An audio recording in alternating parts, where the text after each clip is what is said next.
Chers frères, chères sœurs, chers internautes, chers élus de Dieu, restez connectés, restez branchés, restez à l'écoute de ce message plein d'espoir et de vie. C'est vrai, les circonstances de la vie en ces temps qui sont les derniers sont encore plus difficiles pour vous, pour moi et pour chacun de nous. Mais pour l'heure, restons avec notre Dieu qui a une parole pour nous. Je vais vous inviter, chers frères, chères sœurs, à prendre la parole de Dieu dans Éphésiens chapitre 3, versets 20 à 21. Et si c'est trouvé, nous faisons la lecture. Il a écrit, or, à celui qui peut faire par la puissance qui agit en nous infiniment au-delà de ce que nous demandons ou pensons. À lui soit la gloire dans l'Église et en Jésus-Christ dans toutes les générations au siècle des siècles. Amen. Ta parole est esprit, elle est vie, elle sera prêchée. Je demande que le Saint-Esprit soit présent et qu'il contrôle toutes choses au nom de Jésus. Amen. Je veux vous inviter encore ce jour autour de ce thème. Jésus peut faire au-delà. Jésus peut faire au-delà. Ou si vous voulez, Jésus peut faire infiniment.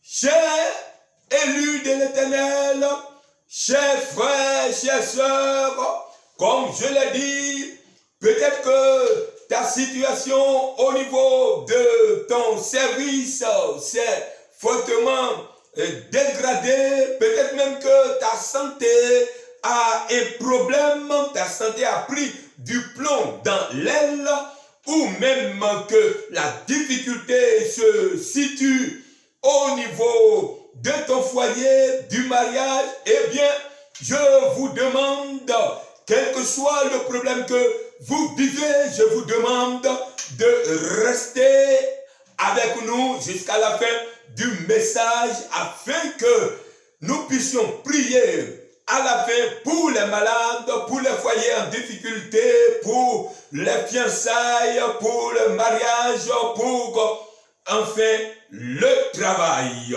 Car à l'heure où je parle, plusieurs personnes sont au pied du mur, bloquées, découragées, abattues, écrasées au pied de la montagne, incapables de quoi que ce soit.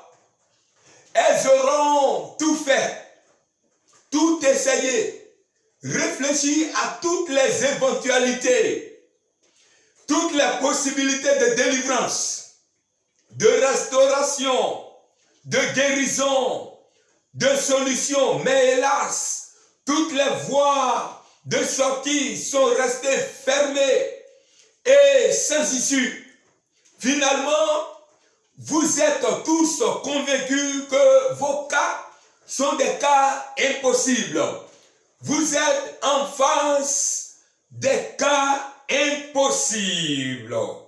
Cas impossibles au niveau du travail, au niveau des fiançailles, cas impossible. Au niveau de l'enfantement, cas impossible. Au niveau de la guérison, cas impossible. Au niveau de la stabilité du foyer, cas impossible. En un mot, vous êtes, n'est-ce pas, face à un blocage, à un blocus.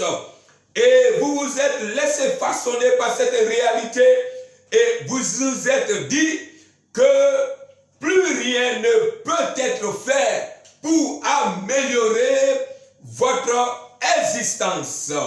Mais ce jour, la parole de Dieu, la déclaration de l'apôtre Paul dans Éphésiens chapitre 3 verset 20 dit que Jésus peut faire infiniment au-delà de ce que nous demandons ou nous pensons. D'où le terme de mon message, Jésus peut faire au-delà. Jésus peut faire tout ce que nous demandons ou nous pensons. Premièrement, je veux te rassurer, cher internaute, cher frère, chère sœur, toi qui m'écoutes, je veux te rassurer que Jésus peut faire tout ce que nous lui demandons ou que nous pensons. Jésus peut faire. Bien-aimés frères et sœurs, une situation peut paraître complexe, insurmontable, irréalisable, impossible. C'est vrai. Matthieu 19, verset 26 dit ceci: aux hommes cela est impossible, mais à Dieu tout est possible. Dans le passage que nous avons lu dans Éphésiens 3, verset 20, l'apôtre Paul, ayant expérimenté les actions puissantes et étonnante du Seigneur Jésus, ayant goûté à cette délivrance extraordinaire, rend gloire à Dieu, au Dieu vivant et fort, et demande que la gloire lui soit rendue dans l'Église, dans toutes les générations, au siècle des siècles. L'apôtre, dans le même passage, présente dans son action de grâce une personnalité, un personnage puissant, tout puissant, devant qui sautent tous les verrous de fer, les montagnes infranchissables, les murs et les murailles insurmontables. Jésus-Christ de Nazareth, le Dieu de toutes les possibilités. Jésus peut faire. Oui, quand nous prenons le verbe pouvoir utilisé en grec, dunamaï. Dunamaï, c'est être capable, avoir le pouvoir par sa vertu, son habilité et ses moyens. Être fort et puissant.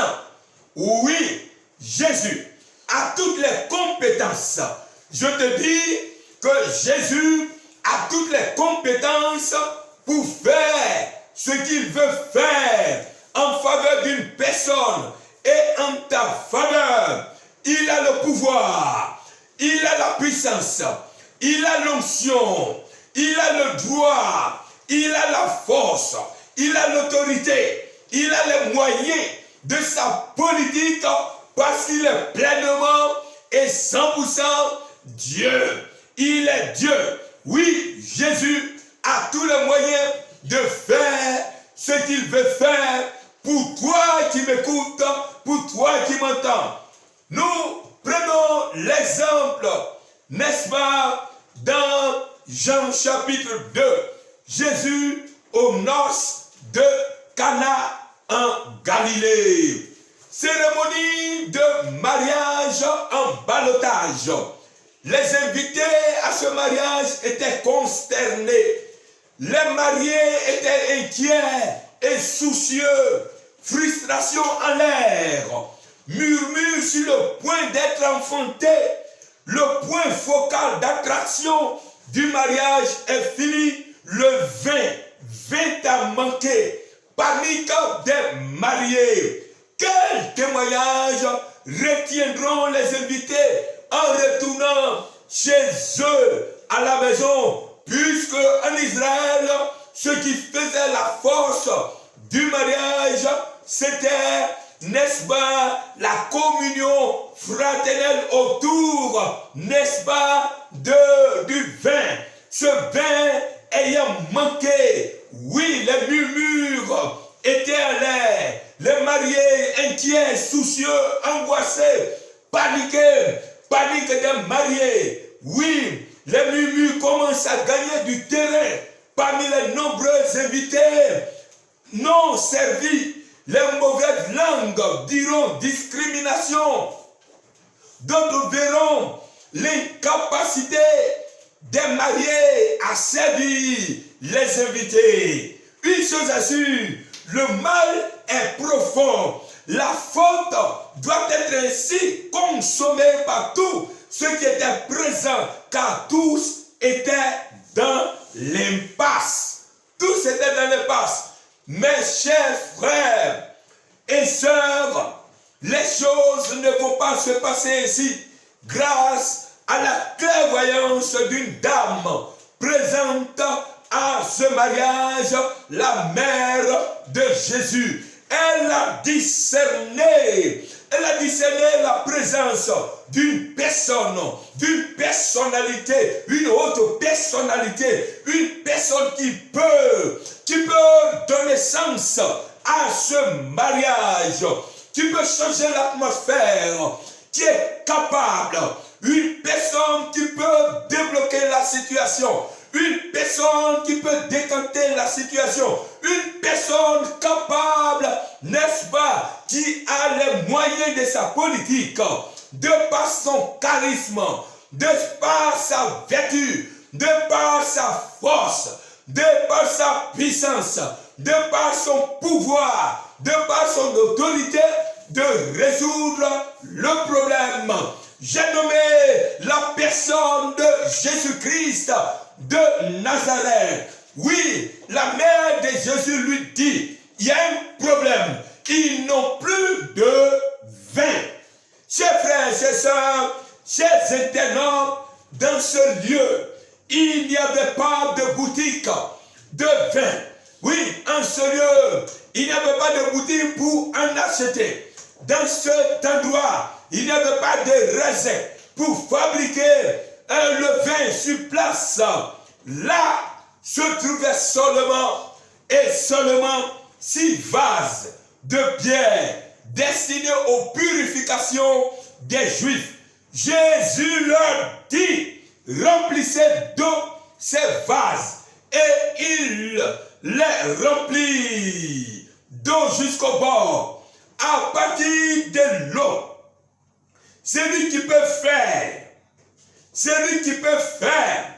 va faire renaître la joie dans les cœurs en opérant un puissant miracle, en transformant l'eau en vin et surtout en un bon vin qui a marqué la cérémonie. Jésus peut faire.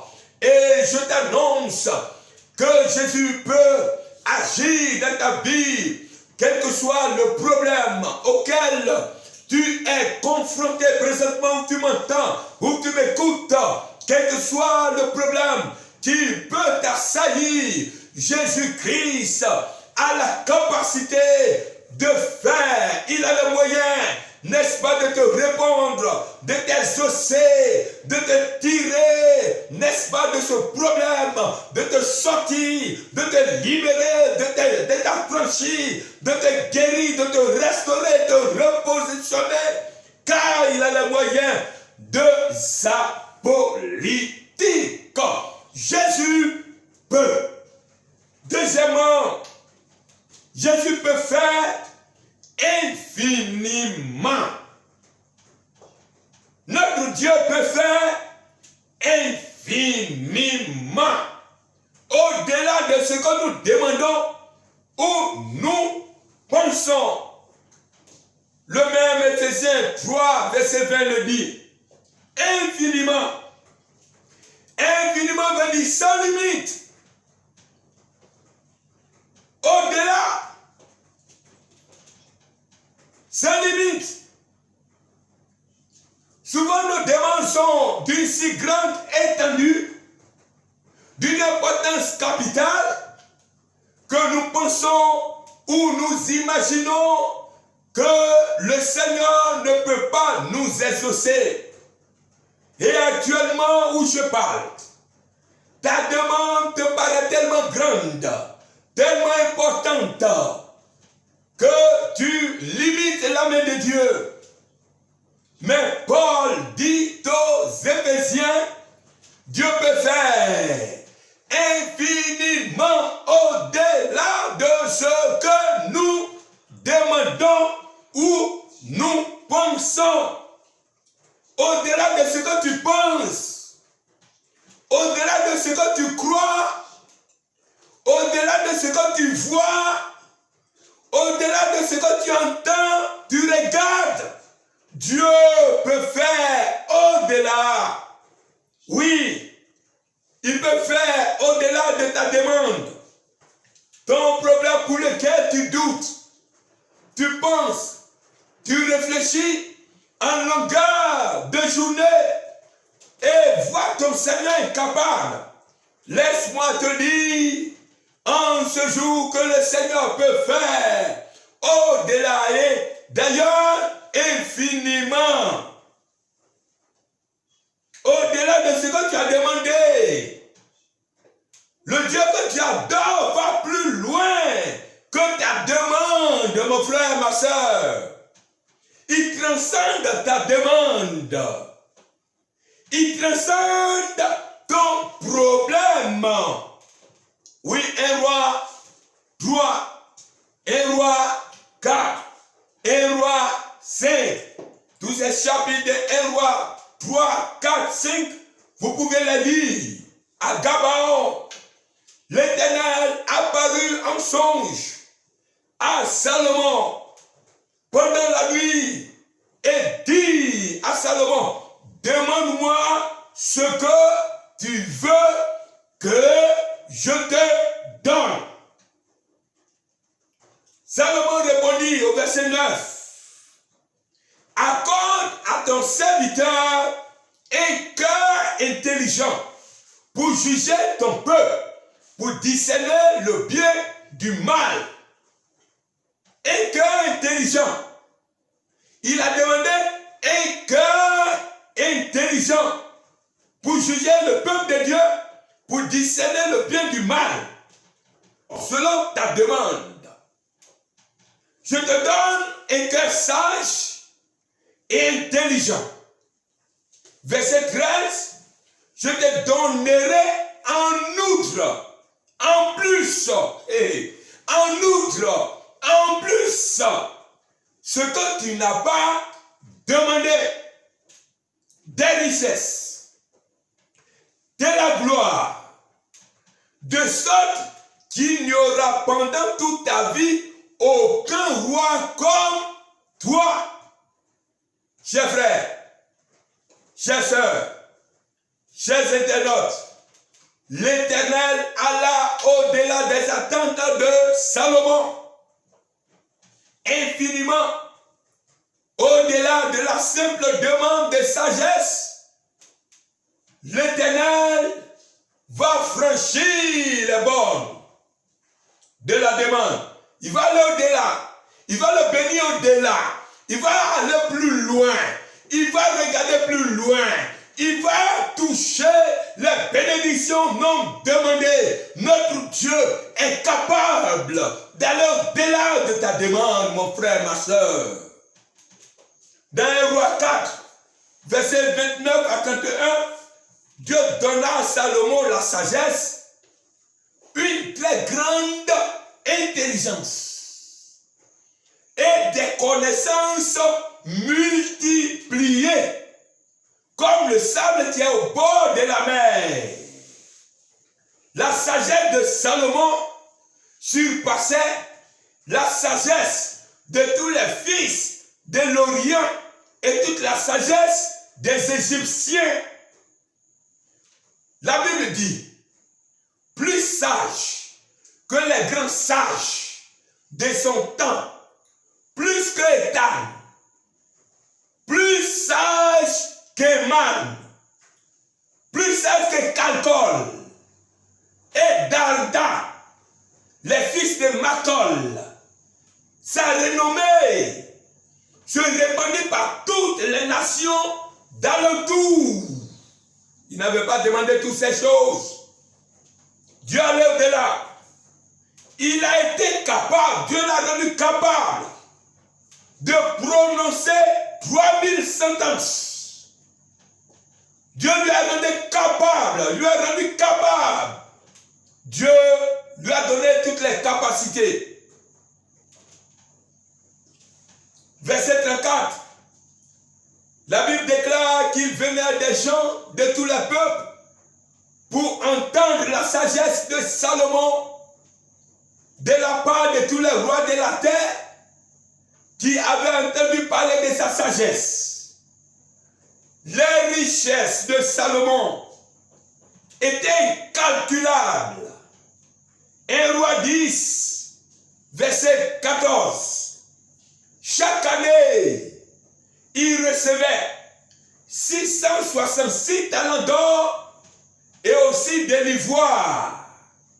Verset 21 de 1 Roi 10, toutes les coupes du roi étaient d'or et toute la vaisselle de la maison de la forêt du Liban était d'or pur. Rien n'était d'argent, des navires, des animaux, des singes, etc., des oiseaux de grande valeur arrivaient tous les 3 ans de Tarsis pour le roi. Verset 23. Il était le plus grand de tous les rois de la terre par ses richesses et par sa sagesse. Verset 24.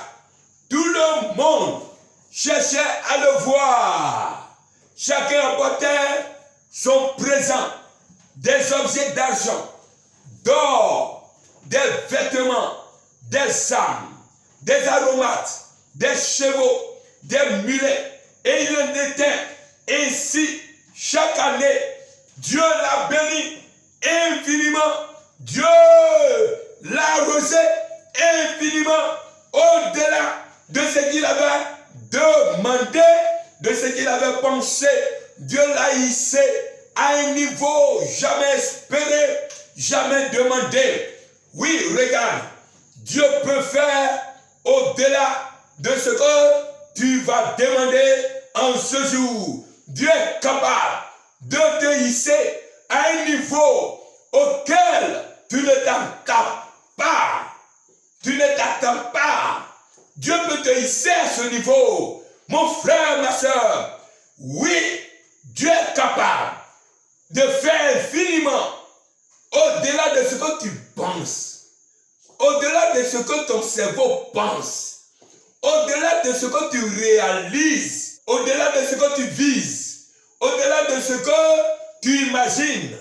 Comme pour Salomon, il veut le faire pour toi en ce jour.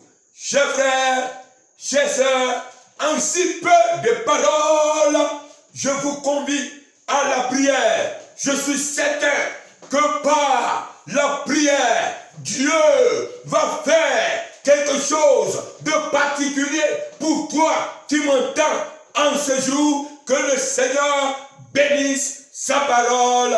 Amen. Voilà, chers frères et sœurs, sur ces paroles, je vais vous inviter à prier pour les malades. Il peut faire au-delà de ce que nous demandons, nous pensons. Tu es malade de ta position, n'est-ce pas? Écoute cette prière et Dieu va te visiter. Éternel notre Père et notre Dieu, tu es le Dieu qui peut. Jésus, tu es le Dieu des miracles, qui va au-delà de nos attentes, de nos cris de cœur, de nos demandes. Voici les malades à distance, Seigneur, des milliers de kilomètres, certains dans d'autres villes, Seigneur éternel, en Côte d'Ivoire, en Afrique, partout dans le monde, en Europe, en Asie, en Amérique.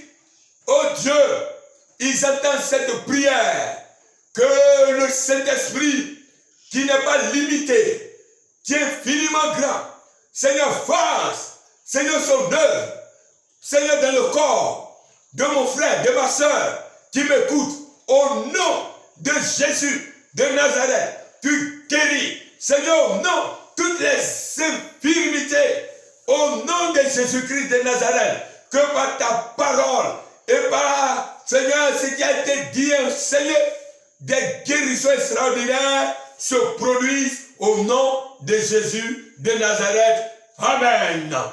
Oui, nous allons prier maintenant pour les foyers qui sont en ballottage, pour les fiançailles et pour ceux qui sont en quête de mariage et de fiançailles. On va combiner, si tu entends ma voix, lève-toi de ta place là-bas, commence à prier. Si tu veux te marier, si tu veux te fiancer, commence à prier. Si ton foyer a des problèmes, commence à prier. Et Dieu, qui est illimité, va se faire fort de te répondre. Seigneur notre Père, notre Dieu, écoute maintenant nos voix, nos différentes voix. Tu vois le foyer de mon frère, de ma soeur, a des problèmes. Mais je t'invite dans ce foyer, à distance. Seigneur éternel, va et agis et règle son problème.